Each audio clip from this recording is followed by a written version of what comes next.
We struck at dawn. The sun had barely crept over the horizon when the first cries echoed across the valley. My name is Commander Garant Thorn, and I have led my men through more bloodshed than I care to count. But nothing in my years of battle could have prepared me for the nightmare we were about to face. Our target was the wall of Kalzul, a fortress unlike any other.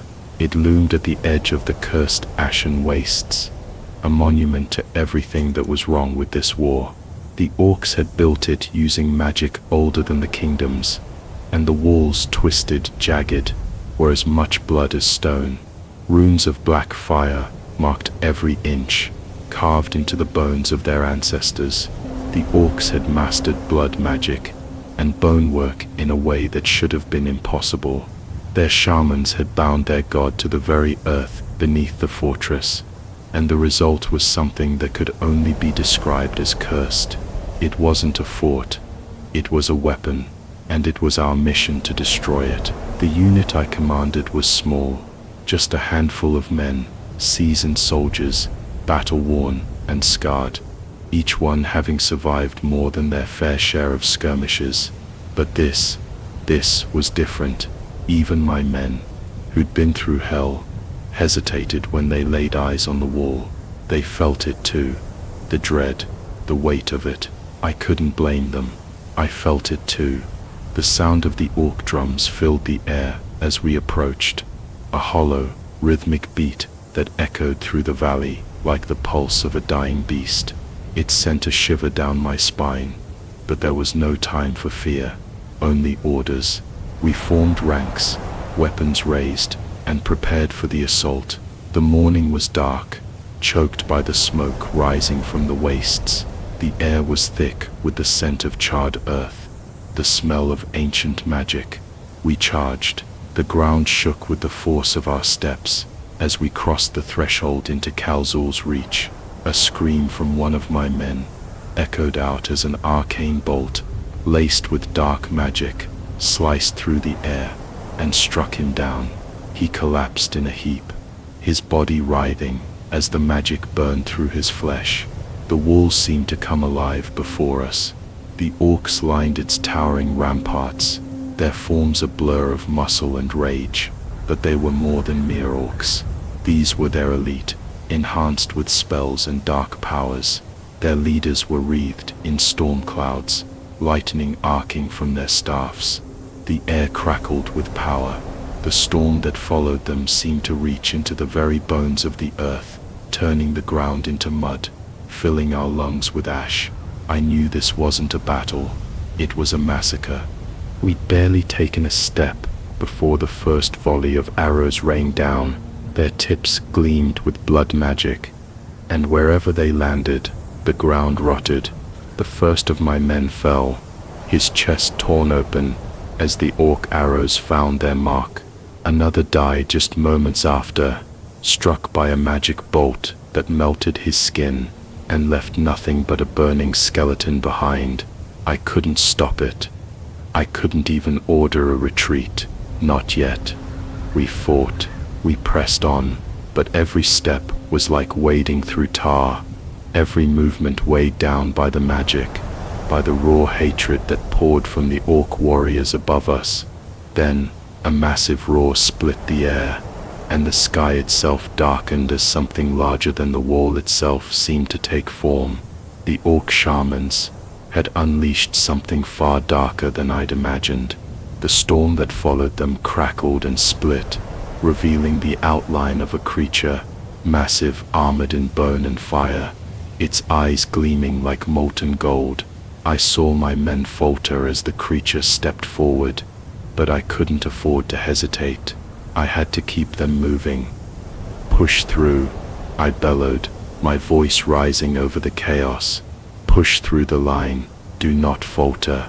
The orc leaders were trying to summon a wave of fire, but the creature, the demon, they'd unleashed seemed to be drawing from the very earth itself, feeding on the magic the shamans released.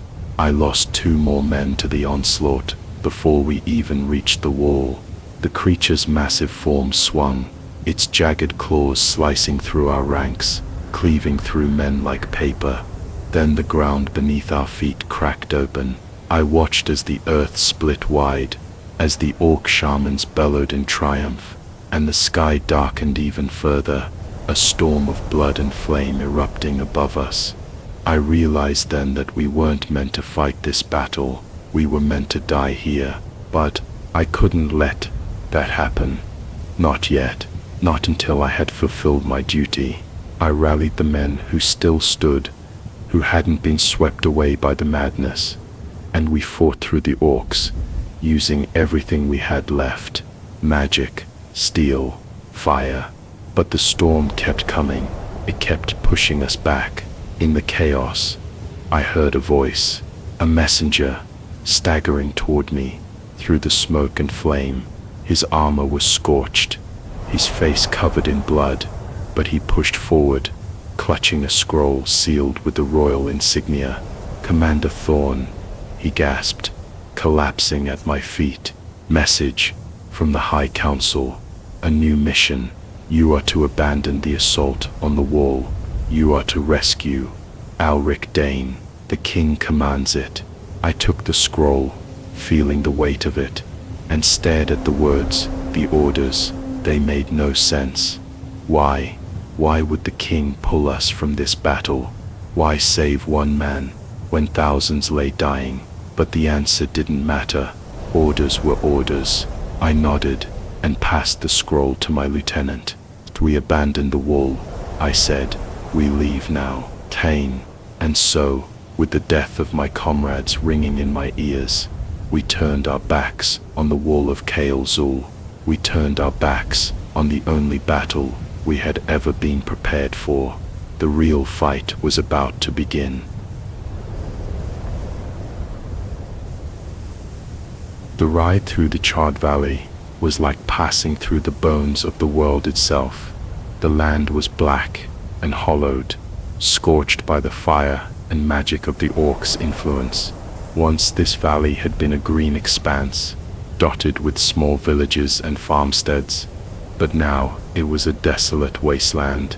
We passed burned-out houses, their walls nothing more than skeletons of what they once were, twisted metal and charred wood standing like the last remnants of a forgotten age.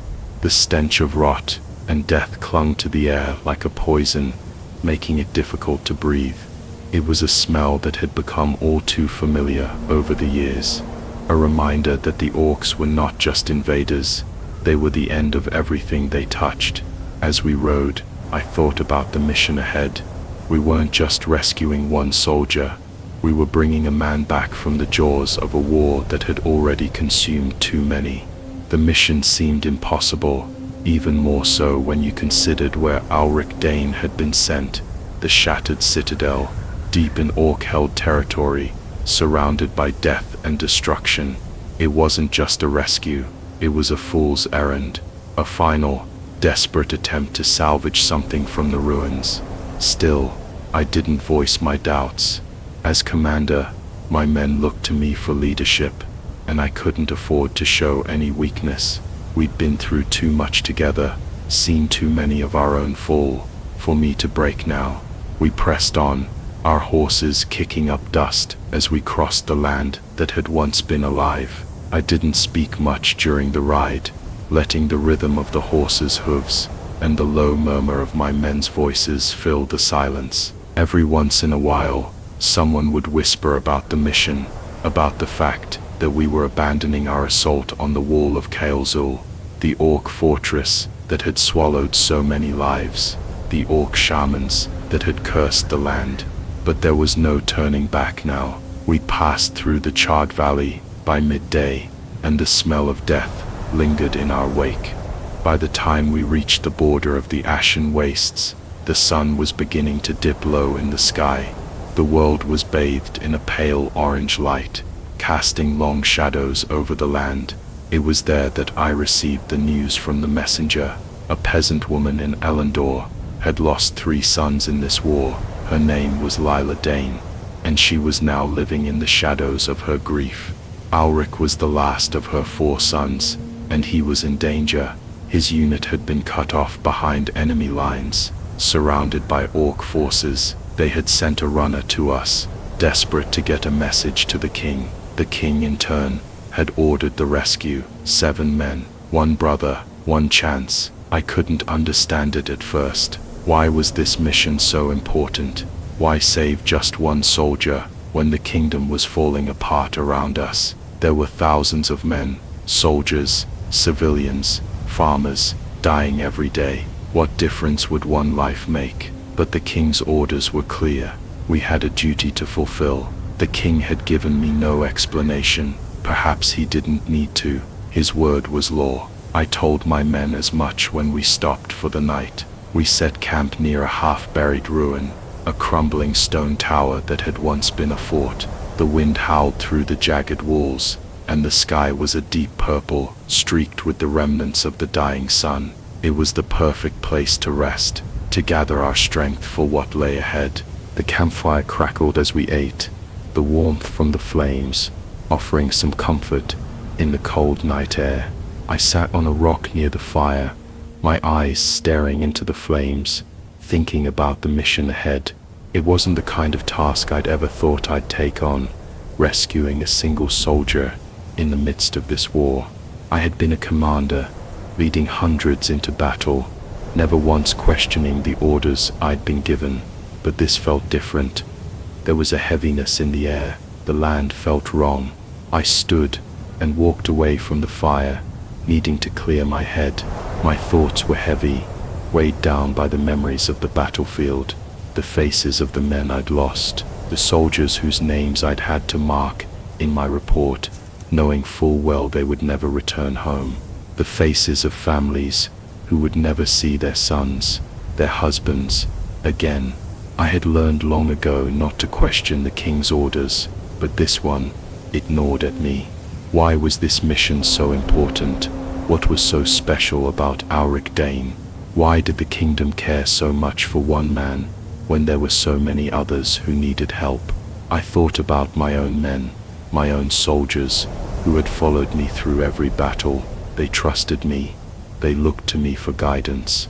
They believed in me. And yet, I had to ask myself, was this really the right call? Was I leading them to another slaughter? My thoughts were interrupted by a voice from behind me. "Commander."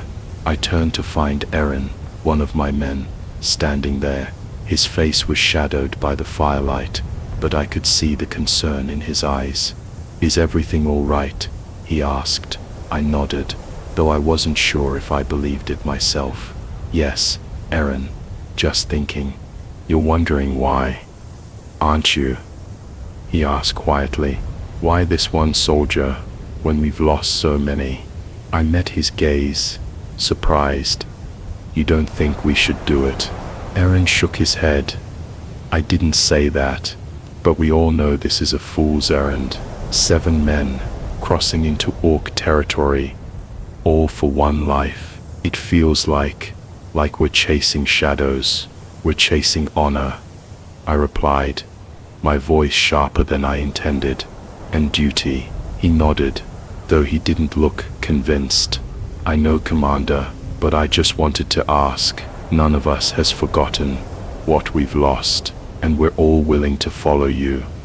I just needed to say it. I exhaled, feeling the weight of his words. Aaron was right.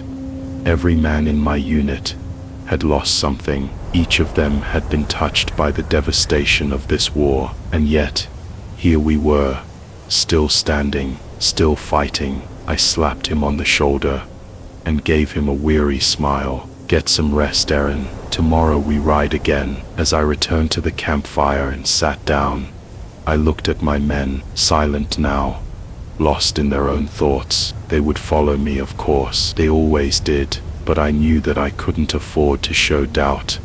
Not now. If I faltered, if I questioned the mission too much, they might lose faith. And if that happened, we were already lost. The night stretched on. The wind howled through the ruins of the old fort, and the flames flickered in the cold, casting shadows on the faces of my soldiers. Somewhere, deep in the ashen wastes, Ulrich Dane was waiting for us, and despite all the questions, despite the doubts, and the horror of what lay ahead, I knew one thing: I had to bring him back.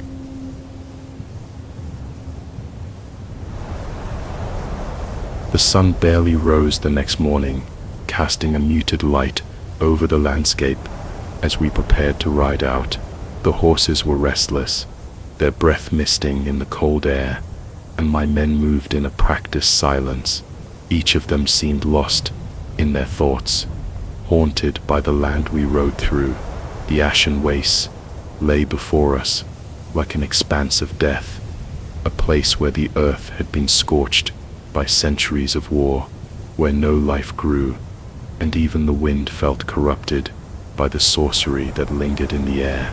As we crossed the border into Kalzu's domain, the landscape shifted in ways I couldn't entirely understand. The ground here wasn't just dry. It was as though the earth itself had been drained of its life, turned to a brittle, cracked stone that gave underfoot like a dying beast's bones.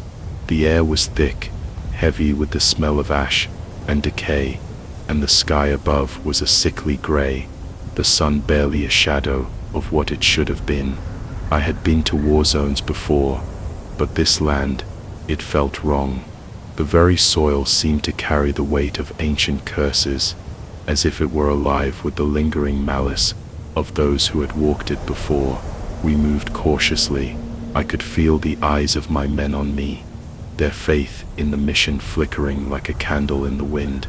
Some of them were veterans, having seen too much bloodshed to be rattled by this cursed place.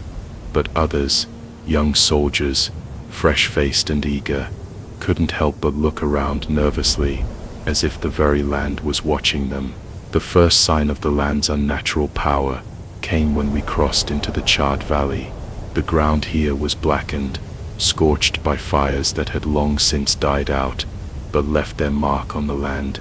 The valley was filled with remnants, ruins of villages that had once stood proud, now only charred stone and ash. I couldn't shake the feeling that we were walking through the graves of a civilization long forgotten. The smell was the first thing to hit us. It wasn't the normal scent of rot. This was something older, something that had been festering for too long. I saw the looks on my men's faces as we passed the remains of one ruined settlement, a small village, its stone houses half buried under the weight of time and destruction, the remnants of a once thriving community, now reduced to nothing more than smoldering bones. The orcs had passed through here months ago, but their presence still lingered in the air, like a sickness. We didn't speak much as we rode through the desolation. There was no need for words. The land itself spoke to us. It spoke of death, of decay, of the slow, creeping touch of something older than the kingdoms themselves. It was as if the very earth was rejecting us. We crossed into the wastelands of Kalzu's domain.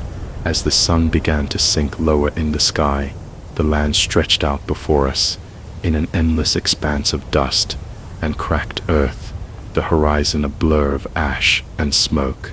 There were no trees here, no life save for the occasional twisted skeletal form of a plant that had long since withered. The wind blew, but it wasn't the kind of breeze that brought relief. This wind was dry and hot, as if the land itself was exhaling its last breath. As we moved deeper into the wastes, we passed the remains of what could only be called ruins. Great stone pillars jutting out of the earth like broken teeth, remnants of an ancient civilization that had been here long before the orcs. The stone was carved with runes I didn't recognize, markings that seemed to pulse faintly as we rode past. My men eyed the markings warily. Some muttered under their breath, invoking the gods for protection. I rode ahead, not saying anything, just feeling the weight of it all pressing in on me. Every instinct in me screamed to turn back, to abandon this mission and return to the safety of the kingdom. But there was no turning back. Not now. Not after everything we had lost. Not after everything we had given. The land grew darker as we approached the dagger dunes, a treacherous stretch of sand and stone that the orcs used to separate their strongholds. The wind howled through the dunes, and the sun dipped behind the jagged peaks of the mountains ahead, casting long shadows over the land. The ground here was even more unstable, the sand shifting beneath our horses' hooves, making every step uncertain. I had been to deserts before, but this was different. The air was thick with the scent of magic and fire, and the land seemed to shift beneath our feet, like it had its own will. It was here that we found the first signs of resistance.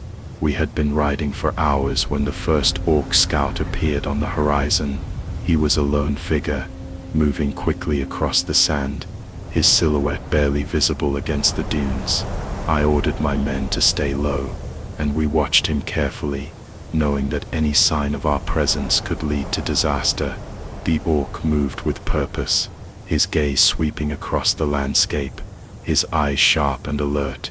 For a moment, it seemed like he might have seen us, but then he disappeared behind a rise in the dunes, and we were left in silence once more. I motioned for my men to move forward, staying low, making our way through the dunes with caution. We were getting close now. Ulrich was out there somewhere, and the orcs knew we were coming. The scouts would be the first to inform them, and we had to be ready for whatever was ahead.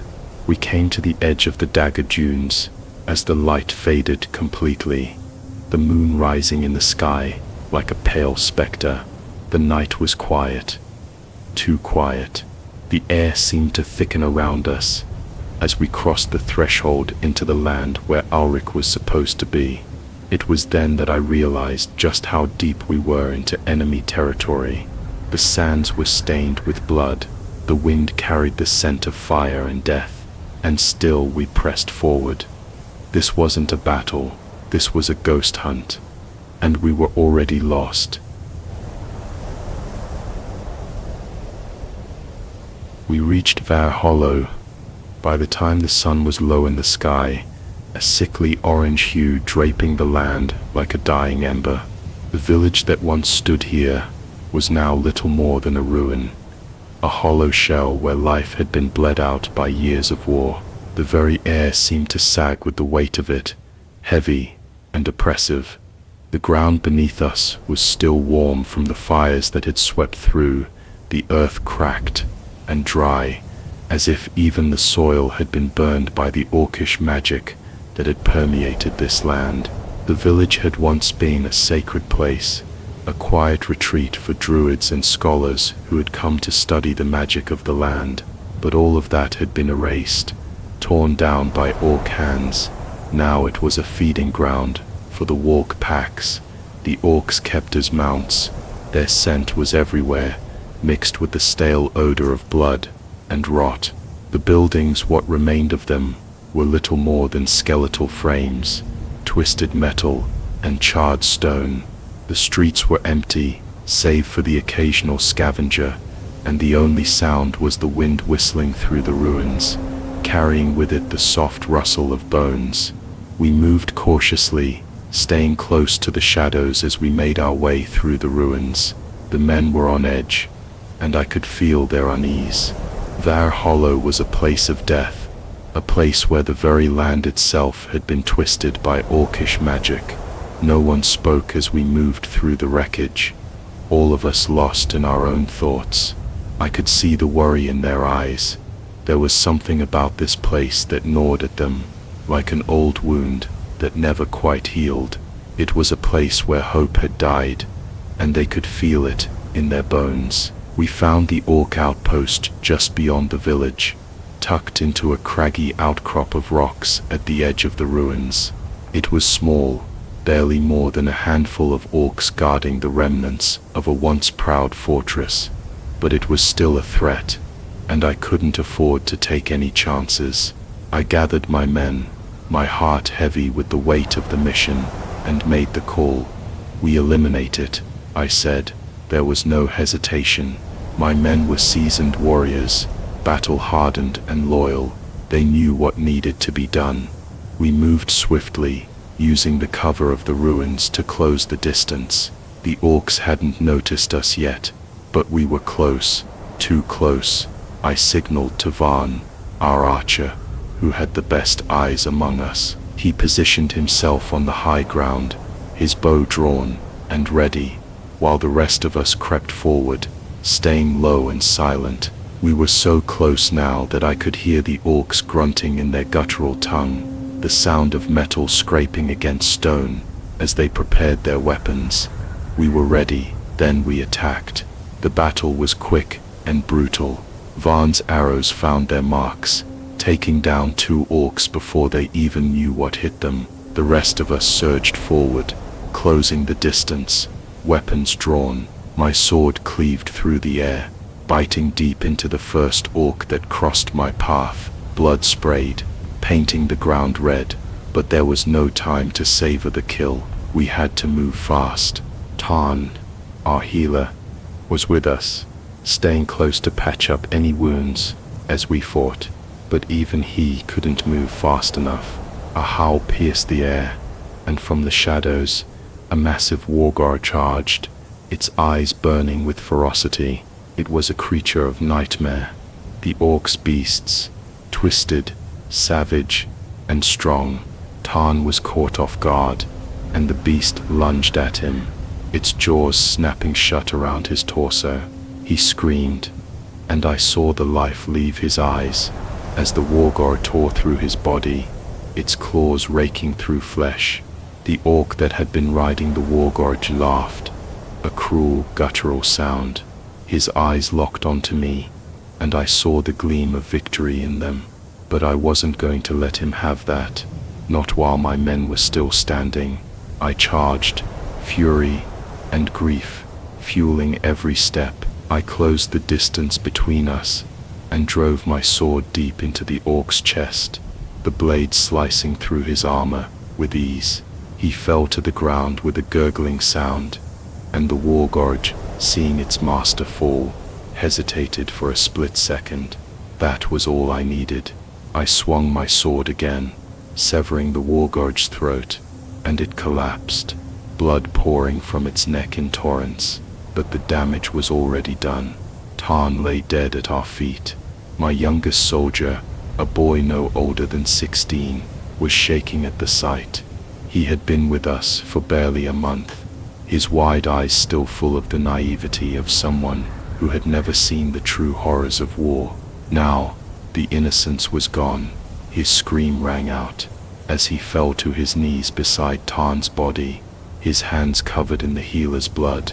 "We have to keep moving," I shouted, pulling him to his feet. "We don't stop here, not for anyone." But he wasn't listening. None of us were. We had been so focused on the battle that we hadn't seen the message until it was too late. The orcs had left it on the walls of their outpost, carved into the stone with dark magic, a warning. "They know we're coming." The words were etched in bone and burn-marked into the stone like a curse. It was a message that had been meant for me, for us, a signal that the orcs were prepared, that they had been waiting for us to make this move. They knew we were here.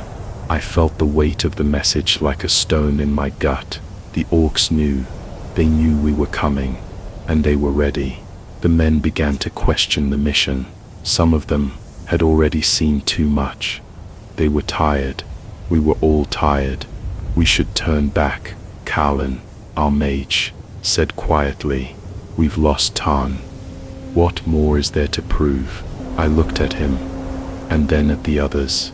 They were all waiting for me to answer. I could feel their eyes on me, their doubt pressing down on my shoulders like 1,000 tons of stone. "We're soldiers," I said, my voice steady, despite the growing fear in my chest. "This is what we do. We don't turn back. We press on. For Tarn, for all of them." There was silence for a moment, and then Erin, the quiet one, nodded. Slowly, they all followed suit. We gathered our things and buried Tarn under the shadow of the ruined outpost. His name, like so many others, would be added to the long list of those who had fallen in this cursed war. But we had no choice. We couldn't stop now. We had a mission. We had to get to Ulrich, and maybe, just maybe, we could save him from this hell.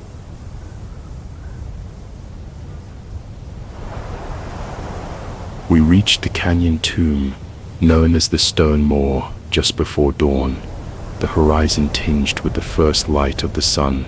The air here was thin, cold, and biting. The sky a dull gray, streaked with clouds that promised more rain, though none ever seemed to fall. The canyon stretched out before us like a gaping mouth, jagged rocks rising on either side, their edges sharp and unforgiving. The Stone Moor was a place where only the desperate and the damned came to rest, a place where the wind howled through the narrow passages, carrying with it the sound of lost voices. It was a land of shadows and echoes, where the stones themselves seemed to remember the past, where the very earth seemed to hum with a quiet, sorrowful energy. It was a land where hope had no place, a land that had swallowed so many of us, and we were all too aware of it. The wind that whispered through the canyon walls was like the whisper of death itself. We moved cautiously, our horses' hooves clattering on the uneven ground, their breath visible in the cold air. My men were quiet, their faces drawn, their eyes hollow from the long journey, from the losses we'd already endured. Tarn's death was still fresh in our minds, the image of him torn apart by that orc warg flashing in front of me with every step we took. And now here we were, standing on the edge of the Stone Moor, where the dead rested in tombs carved into the rock, where even the living seemed to struggle to survive. I could feel the weight of the mission pressing down on me. We were so close. Ulrich was out there, somewhere, but I couldn't shake the feeling that something wasn't right. It had been too easy, too quiet. The orcs had left us a warning, etched into the walls of Ver Hollow. They knew we were coming. But Ulrich's trail was growing colder, and I wondered if we would be too late. I dismounted, my boots crunching against the dry ground, and motioned for the men to stay close.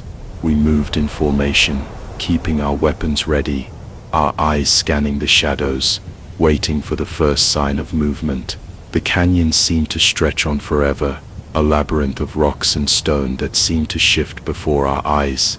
I had never been to this place before, but I had heard stories of soldiers who had entered the Stone Moor and never returned. It was a place where the land itself seemed to swallow you whole, where the very air was thick with magic and death. We pressed forward, following the trail that had been left behind by Ulrich and his comrades.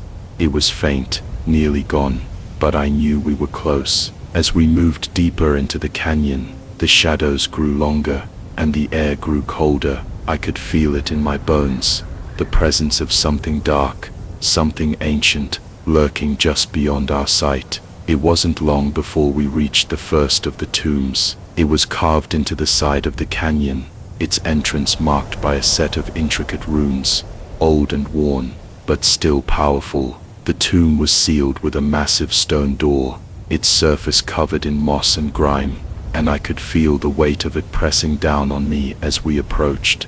My men stood back, giving me space, but I could sense their unease. They knew what I knew. This wasn't just a place of rest, it was a place of danger, a place where death held sway. I motioned for the others to stay back as I approached the door, my fingers tracing the runes etched into the stone. They seemed familiar, but I couldn't place them. My mind raced, trying to recall the stories I had heard, stories of ancient magic, of curses placed on the land by the orcs, of the dark rituals that had been performed here centuries ago. But it was useless. The magic was too old, too powerful for me to understand. The door groaned as I pushed against it, the stone grinding against stone with a sound like 1,000 voices whispering in the dark. It opened slowly, revealing the dim, shadow-filled interior of the tomb. The air inside was thick with the scent of dust and decay, and I could hear the faint rustle of something shifting in the darkness. We stepped inside. our footsteps echoing through the chamber, and the air grew colder still. The walls of the tomb were lined with old, cracked stone coffins, their lids sealed tight with iron.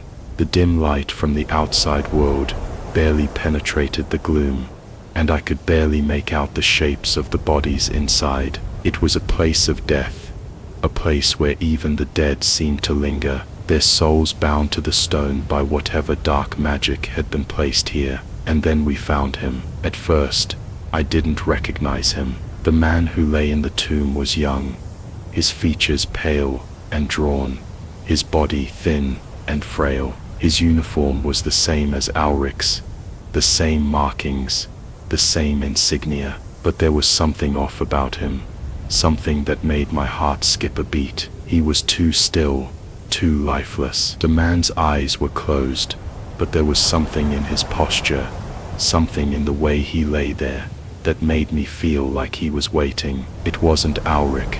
The realization hit me like a hammer. This wasn't Ulrich. This wasn't the man we had come for. My heart sank as I looked at the body before me. It was another soldier, another scout, lost to the war. Same name, same unit, but not the right man, not the brother we had been sent to find. I didn't know what to do. I didn't know how to explain this to my men, to the mother who had sent her last son into the flames. We had come so far, crossed so many miles, only to find the wrong man. My men stood behind me, silent, their faces etched with disbelief. Aaron was the first to speak. "What now, Commander?" he asked, his voice low, filled with the weight of the question. I swallowed hard, my throat tight. I had no answer for him, no answer for any of them. The mission was falling apart, and I had nothing to hold it together. "Ulrich's deeper," I said at last, my voice rough. "We go on. We don't stop." The words felt empty, hollow, but they were all I had. We buried the wrong Ulrich beneath the shadow of the stone moor, the cold wind sweeping through the canyon as we turned to leave. My men looked to me for guidance, but I had none to offer. I had to hope that the real Ulrich was still out there, somewhere, still alive, still waiting for us to bring him home. The canyon swallowed us whole as we turned back to the darkness, the winds howling at our backs. The land seemed to reject us, and I couldn't shake the feeling that we were being pulled deeper into its grip. But we had no choice. We had to move forward. We had to find Ulrich, and we couldn't afford to waste another moment.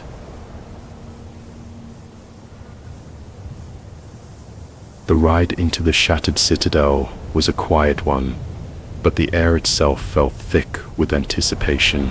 The terrain had grown increasingly harsh, the land rolling with cracked hills and jagged rocks, a bleak reminder of the battles that had been fought here before. The air was still, but there was a kind of tension hanging over everything. I could feel it in the windless silence of the place, like it was holding its breath, waiting for something to break. When we finally saw the citadel rising on the horizon, the sight was nothing like what I had imagined.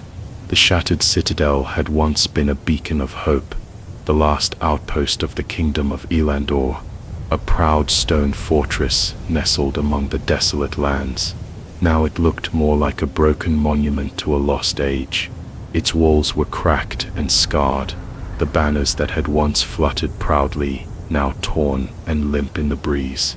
The citadel seemed to sag under its own weight, the stone battlements pocked with the scars of endless sieges. We reached the gates by dusk, the darkening sky casting a pall over everything, the last remnants of sunlight fading behind the jagged peaks of the mountains. The citadel's defenders, a ragged group of soldiers who had held the line for far too long, watched us with wary eyes. They had been under siege for months, cut off from reinforcements, and now they were waiting for their final battle. They were a desperate lot, hungry, tired, and worn thin by the endless days of fighting.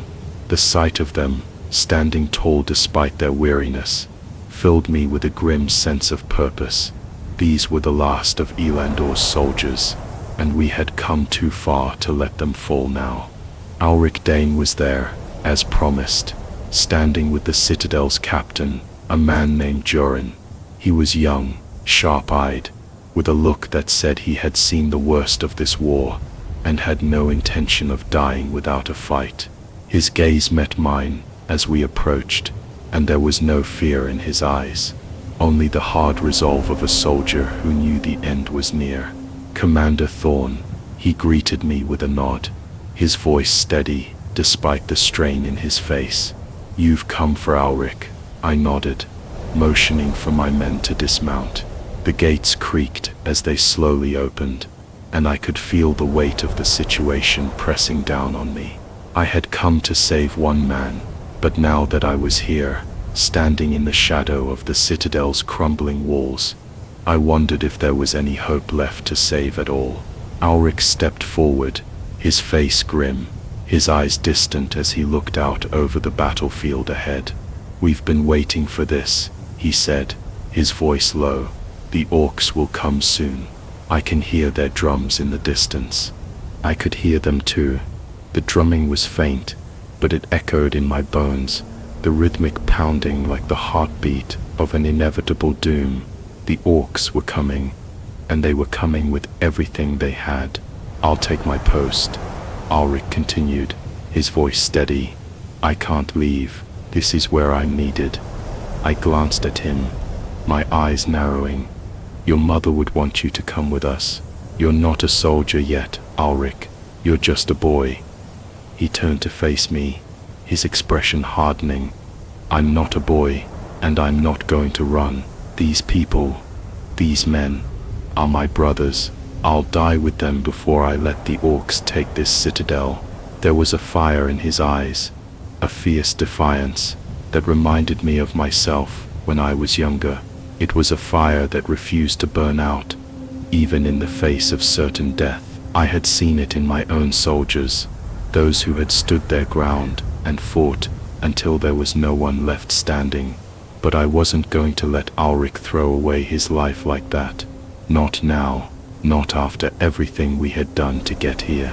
"I can't force you to leave," I said quietly, my voice betraying the frustration I felt. "But if you stay, it's not just your life on the line, it's everyone's. If the orcs break through this citadel, there will be no hope left. We have to survive. We have to fight another day." He shook his head, his jaw clenched. "And if I leave, what happens to these men? To my brothers, to the people who have stood by me since this war began?" I didn't have an answer.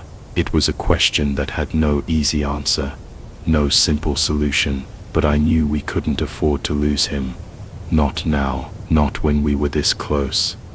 "Then we fight together," I said, my voice firm, "but we fight smart. We'll find a way to hold them back, until we can get help. We don't have to die here today." He looked at me for a long moment, and for the first time, I saw something break in his expression. The fire in his eyes dimmed, just a little, replaced by the weight of what he knew had to be done. After a long pause, he nodded. Together he agreed. We moved into the citadel, the gates creaking shut behind us, sealing us inside. The defenders prepared for what they knew was coming. The orcs were marching on the citadel, and it was only a matter of time before they reached us. As night fell, the drums grew louder. The orc army was closing in.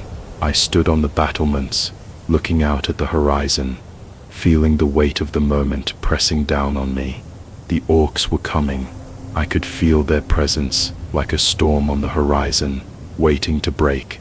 "We'll hold the gates as long as we can," Joran said, his voice steady, his hands gripping the hilt of his sword. "We'll do more than hold them," I replied, my voice low but filled with the same resolve that had kept me alive all these years. "We'll make them pay for every inch they take." The orcs would come at us with everything they had, but I knew we weren't done. Not yet. As the last light of day faded behind the mountains, I knew that the true battle was just beginning. and we would fight until we couldn't fight anymore.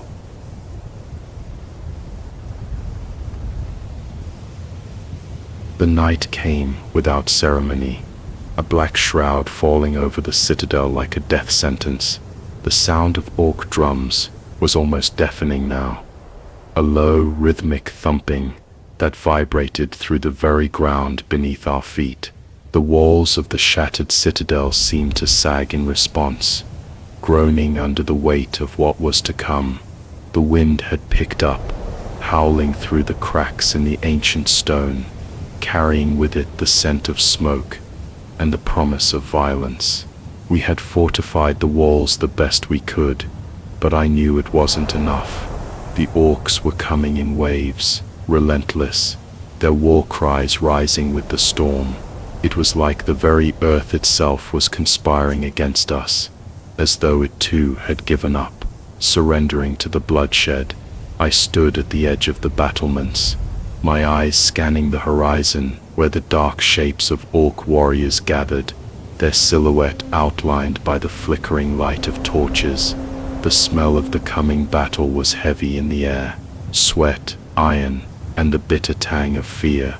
But I had no room for fear, not anymore. The men were ready. They had no choice but to be. This was our last stand. If we didn't hold, the orcs would overrun the citadel, and the kingdom would be lost. Ulrich stood beside me, his face grim, his eyes focused on the same distant horizon.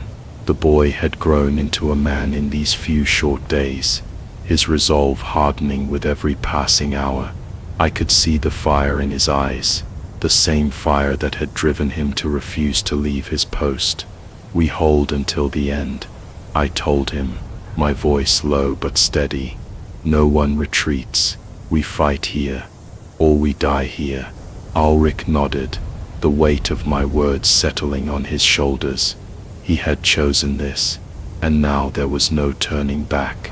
He was as much a part of this citadel as I was, and his fate was tied to ours. The first orc wave hit, as the moon rose higher in the sky, a blood-red orb hanging over the battlefield like a mark of doom. They came in droves, charging toward the citadel with the fury of a storm. The ground shook beneath their feet as they pounded forward, war cries splitting the air. They were led by their shamans, cloaked in dark robes, their staffs crackling with magic. The gates held for a moment, but I knew it wouldn't last. The orcs were too strong, too many. They slammed into the walls with all the force of a tidal wave, and the sound of splintering wood and metal rang out as the battering ram struck again and again. "Hold the line," I shouted, my voice carrying over the chaos. "We can't let them through." We fought with everything we had. Arrows flew from Vaughn's bow, his aim deadly as always, finding the orc leaders among the crowd. Kalen, our mage, stood beside me, his hands glowing with the power of soulfire as he unleashed wave after wave of magic at the advancing orcs. But it wasn't enough. They kept coming, wave after wave, like a flood that couldn't be stopped. I saw Darius, my sword brother, fall in a flash of steel. He was cut down by an orc chief, a massive creature with a cruel axe that cleaved through the air like a thunderbolt. Darius's body crumpled to the ground, and I felt the loss in my gut, like a knife twisting deeper with every death. We fought on, my sword cutting through orc flesh as I fought to hold the line. But for every orc we felled, two more seemed to take their place. The air was thick with the stink of blood and sweat, and I could feel the weight of it on my shoulders. The battle raged on, hours seeming to stretch into eternity. The citadel walls were buckling. The orcs had breached the first layer of defenses, and their war cries filled the air like a chorus of doom. We were losing ground. I knew it. The men knew it. But there was nothing we could do. "We hold," I repeated, over and over again, more to myself than to anyone else. We hold until the end. The second wave came with even more ferocity. Orcs swarmed over the walls, tearing down the defenses we had fought so hard to build. So we were pushed back, forced to retreat deeper into the citadel. The sound of metal against metal, the crash of breaking stone, the screams of dying men, all of it blended into one deafening roar that drowned out everything else.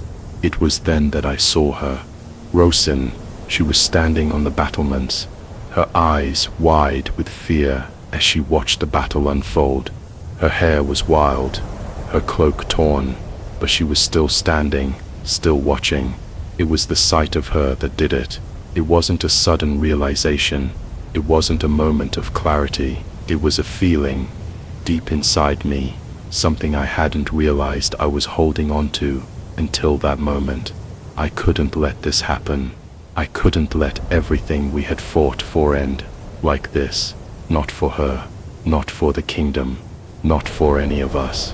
I turned to my men, shouting orders, pushing them forward, even as they began to falter. We couldn't stop here, not now. But the orcs were everywhere, swarming the halls and the battlements, breaking through with a relentless hunger. I knew we couldn't hold them back for much longer. We were outnumbered, we were outmatched.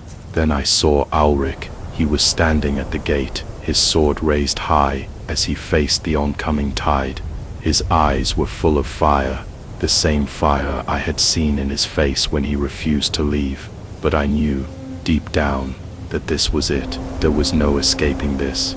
I started toward him, my legs heavy, my body tired, but something inside me still burned with that same resolve. We couldn't leave anyone behind.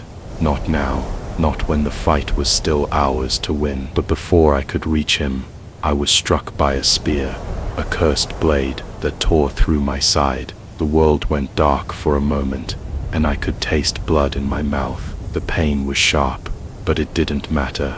Nothing mattered anymore. I looked up, my vision blurry, and saw Ulrich standing tall, his sword cutting through the orc horde as if it were a field of wheat. He was fighting like a man possessed, and I knew then, as I lay bleeding on the ground, that he would carry our memory forward. He would earn this, earn it with the life he lived.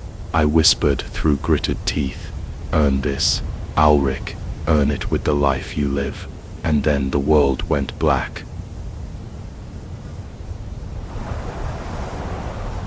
The world came back to me slowly, like a slow tide rising around me. At first, I thought it was the sound of the wind that woke me, but then the warmth of the ground beneath me, the hard, uneven stone, told me something else. Something had shifted. Something had ended. I had been sure I was done, certain that the battle had claimed me, as it had claimed so many others. But I wasn't dead. Not yet. I blinked, trying to clear the haze from my mind. Blood thickened on my lips, and pain seared through my side, a constant, unforgiving reminder of the spear that had driven into me. My vision was blurry, and I could barely make sense of the shapes that moved around me, shadows and figures, but I could hear the sounds of battle still raging in the distance. The orcs were not yet finished with us. The fight was still there. I could feel it in my chest, the pulse of urgency that didn't allow me to rest, to linger. I turned my head, grimacing at the pain, and found myself staring at Ulrich's face.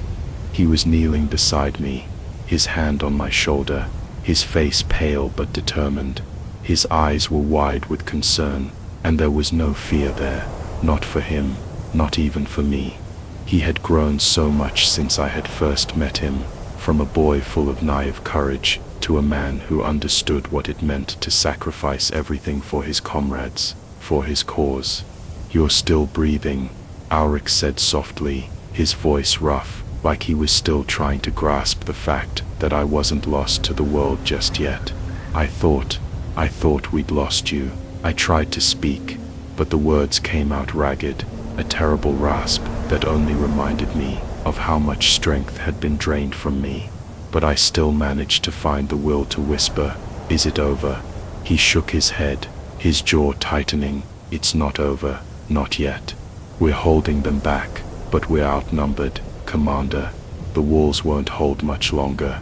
I took in a shaky breath, my fingers twitching as I tried to push myself up, but Auric's hand pressed firmly against my chest, stopping me. His grip was firm, but his touch was gentle, like he was trying to make sure I wasn't slipping back into the darkness. Rest. You need to rest, he urged, his voice filled with an authority that reminded me too much of myself.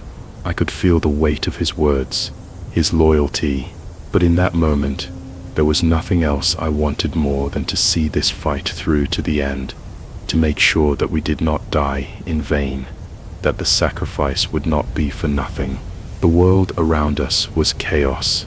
The citadel had been breached, the orcs flooding the walls, their ferocity unmatched. The stone beneath me was slick with blood, the faint smell of charred wood hanging in the air like an omen. The battlefield had already turned into a massacre, the last stand of Elendor's soldiers teetering on the edge of collapse. I knew that even if we survived, the citadel wouldn't, the kingdom wouldn't. The war would continue, but if there was one thing I could give, one thing I could offer, it was to see this fight through, to see Auric home to his mother, to keep the last flicker of hope alive. Where are the others?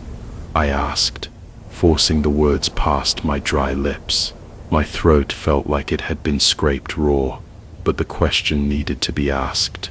My men, my brothers had all been with me when the first wave hit. I needed to know they were still standing, still holding their ground. Auric's face hardened, his eyes clouding with something darker. Darius is gone. Vaughn's still holding the north gate, but he's out of arrows. Kalen's, he's gone too. The orcs broke through the rear wall. It's just me, you, and the last of our men. We're down to a handful. It's not looking good. I closed my eyes, the weight of the words pressing down on me. I had lost so many already, so many men, so many lives. We were so close, and yet it seemed like we had already lost the war, piece by piece, man by man. But I wasn't done, not yet.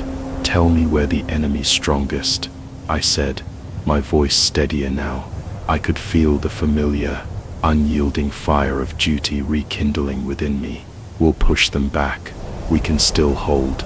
Auric looked at me, his face torn between hesitation and determination. The eastern wall, it's where they're most concentrated, but the gates are already down. We'll be cut off before we can even get close. Then we go through them, I said, my voice sharp. I'll take the east. You take the west. We've fought this long. We'll die standing, not on our knees. He didn't argue. He just nodded, his jaw set in a line of grim acceptance. The same fire that had burned in me was in him now. He had seen what I had seen, the devastation, the hopelessness, and yet he still stood with me, ready to fight. I pushed myself up, the world spinning around me as I stood unsteadily, my legs shaking beneath me. The wound in my side burned like fire, but I ignored it. There was no time for weakness now. Gather the men, I said, my voice commanding. We go now. Auric moved quickly, gathering what remained of our forces. The men looked at me with a mix of disbelief and admiration, but none of them hesitated. They knew what had to be done. They knew that this was our last chance to turn the tide, to reclaim the citadel, to honor those who had fallen. We made our way to the eastern wall, the sound of orc war drums growing louder with every step. The orcs were closing in, their savage cries rising in the distance, but we were determined, ready to make our last stand. The wall was cracked, broken in places, but it still stood, defiant. We would defend it, not for honor, not for glory, but because we had no other choice. I drew my sword, the weight of it comforting in my hand. It had been with me through every battle, every loss. It would be with me until the end. Auric stood beside me, his hand on the hilt of his own blade. his face set in a mask of resolve. We were soldiers, and this was our duty. The orcs charged, their blood-red eyes locked on us, their fury unmatched. But we fought back with everything we had. We would hold, we had to, for the kingdom, for the men who had already given their lives, and for the memory of those who had died, fighting beside us in this last bloody war.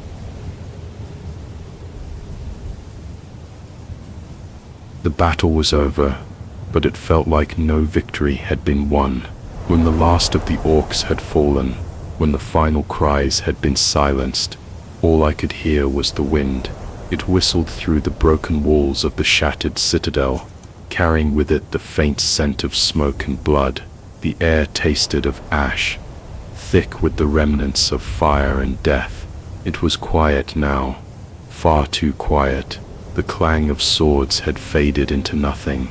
The screams of the dying had been swallowed by the earth, and all that remained was the cold, unforgiving silence of the aftermath. I leaned back against a gnarled tree, my breath shallow and ragged. The ground beneath me was uneven, but I had no strength to move. The injury in my side had become unbearable. The spear that had pierced me earlier had been treated as best as we could, but now the pain spread like fire, creeping into my limbs and making it hard to focus. The world around me seemed to spin and tilt, a blur of dark skies and broken stone. I had thought I would die fighting beside my men, but instead I had been left to rot here in the quiet aftermath, propped up by nothing more than the stump of a tree. The world around me was still, and I could hear the soft, distant murmur of voices. Ulrich had won. The citadel was safe, for now the orcs were defeated, their blood staining the earth beneath our feet. But it didn't feel like a triumph. Not to me. Not like this. I looked up at the sky, the dark clouds that hung heavy above us, and I thought of the men who had fallen. Darius, Kalen, Vaughn, Tarn. So many had given their lives, and here I was, too tired to even stand, too broken to do anything but watch as the wind blew across the land. Ulrich was out there, somewhere, helping the survivors, but the thought of him filled me with a bittersweet pride. He had proven himself in ways that no boy ever should. His bravery, his loyalty, it was what had kept us alive, kept us fighting to the end. He had been the one to carry the weight of this battle, and now it seemed he would be the one to carry the kingdom's hopes. But what of me? What would I be remembered for? Would they say I died honorably, or would they only remember the mistakes I had made, the chances I had lost, the men I had failed? My fingers twitched, and I gripped the hilt of my sword, its familiar weight comforting in my hand. It had been with me through every battle, every victory and defeat, and now it would be the last thing I held before the end. I had given everything. The kingdom would be safe, but at what cost? The pain in my side flared again, and I coughed, a weak, ragged sound that rattled my chest. I could feel the blood rising in my throat, but there was nothing I could do. I was too far gone, too spent. The earth seemed to grow darker with each passing moment, and the tree beside me, its gnarled branches, twisting like the fingers of a long-dead ancestor, seemed to lean closer, as though it were watching me, waiting. I closed my eyes for a moment, taking in the silence, the stillness that had settled over the battlefield. Sounds of the fight were long gone, replaced by the quiet mourning of the wind, the distant murmur of my men, the flutter of flags still hanging limp in the air. The wind shifted, and I felt a chill that ran through my bones. It wasn't the cold of the air, it was the cold of death itself, creeping slowly toward me, urging me to let go. I couldn't fight it anymore. I had done all I could. I didn't know how much time had passed, but when I opened my eyes again, I saw Ulrich. He was walking toward me, his face pale and covered in blood, but his eyes were steady. There was a certain weight to his steps, a heaviness that told me he had seen too much, endured too much, but still, he came. He knelt beside me, his hands trembling as he touched my shoulder. "Commander," he said, his voice thick with emotion, "you're still with us. You've made it. The orcs are gone. We've won." I could see the hope in his eyes, the relief that he had made it through, that we had made it through, to Copenhagen. But I knew better. I knew what my fate was.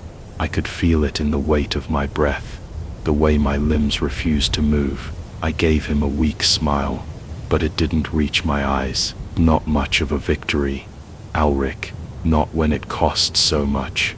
His grip tightened on my shoulder, and he leaned closer, his voice breaking as he spoke. "Don't talk like that. You've led us. You've kept us together. We've made it. And it's because of you." I shook my head weakly, my breath shallow. "No, Alric, you did it. You're the one who carried us through. I just held the line." I could see the pain in his eyes, the loss, but also something else. There was strength there, a strength that I hadn't seen before, and it made me proud. It made me think that maybe we had done something right after all. But it was too late. The light was fading now, the shadows creeping further into my vision. I could feel the warmth of the sun slowly slipping away, replaced by the cold grip of the night. "Promise me, Alric," I whispered, my voice barely audible, "that you'll lead them, that you'll carry our story forward. Don't let it end here." His eyes locked with mine, and I saw the weight of his promise in them. "I swear it, Commander. I'll carry your name. I'll carry all of us." I closed my eyes then, feeling the last of my strength slip away. The wind whispered through the ruins, and I felt at peace. The war had been long, the losses had been great, but it was over. We had won, and now, it was time for me to rest. I didn't know when I slipped away. Maybe it was then, as Alric held my hand, or maybe it was later, when the last breath left my body. But I knew one thing: the kingdom would survive, the men would carry on, and the names of those who had fallen would be remembered. I was gone, but they would live on, and that was enough.